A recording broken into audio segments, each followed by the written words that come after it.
आई। तो इस हम क्वाड्रेटिक इक्वेशन के मूल को फाइंड करते हैं। क्या कह रहा है? फाइंड जीरो, मतलब मूलों को ज्ञात करिए, मूलों को ज्ञात करें।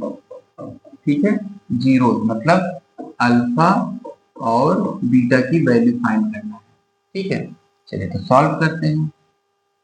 देखिए, तो जो स्टैंडर्ड इक्वेशन होता है हमारा वो होता है A X square plus B X plus C. ठीक है, तो यहाँ पे हम फाइंड जनरली तौर पे क्या करते हैं, ए का सी से मल्टीप्लाई कर देते हैं, तो ये प्रोडक्ट बन गया ए सी। अब इसका हम फैक्टर कर लेते हैं, जो भी फैक्टर आए, मान लेते हैं कि डी और ई आ गया।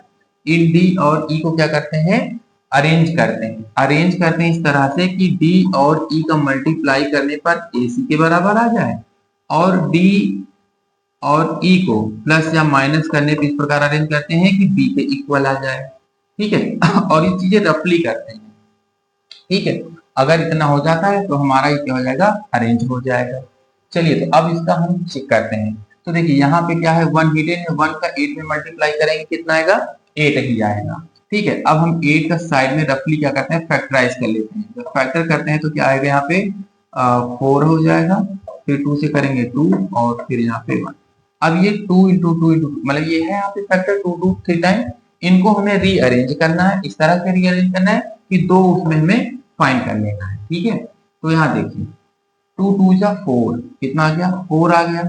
4 इंटू टू, एक है 2, तो 2 मल्टीप्लाई कर देंगे 2 का 8 में तो कितना आ जाएगा, सॉरी 2 का 4 में मल्टीप्लाई करेंगे 8 आ जाएगा।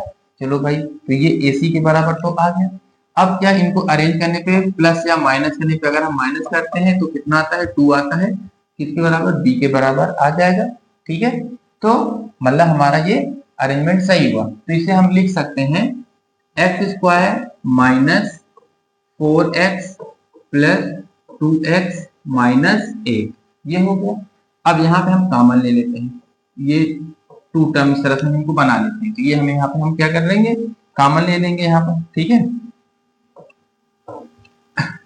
तो कॉमन लेते हैं, तो यहाँ पे हम x कॉमन लिए तो यहाँ पे बचेगा कितना, x, यहाँ पर कितना आएगा, 4 आएगा, प्लस यहाँ पर 2 कॉमन लिए तो x माइनस 4। ठीक है, तो यहाँ पे हो जाएगा x माइनस 4 ब्रैकेट में x प्लस 2 इक्वल 0, इतना। तो देयरफॉर हमें तो फाइंड क्या करना है, मूल। Then x minus 4 is equal to 0। तो यहाँ पे x की वैल्यू कितनी हो जाएगी, 4 को ट्रांसपोज करेंगे तो यहाँ पे x की वैल्यू कितनी आ गई, 4 आ गई। मीन्स हम कह सकते हैं कि अल्फा की वैल्यू क्या हो गई, यहाँ पर 4 हो गई। ठीक है, अब यहाँ पे x प्लस 2 इक्वल 0, तो यहाँ पे 2 को ट्रांसपोज करेंगे तो माइनस 2 आ जाएगा। तो हम कह सकते हैं कि बीटा की वैल्यू कितनी आ गई, -2। तो इस प्रकार से हम अल्फा और बीटा दो मूल को क्या कर लेते हैं, फाइंड कर लेते हैं, जीरो को। ठीक है, चलिए एक और क्वेश्चन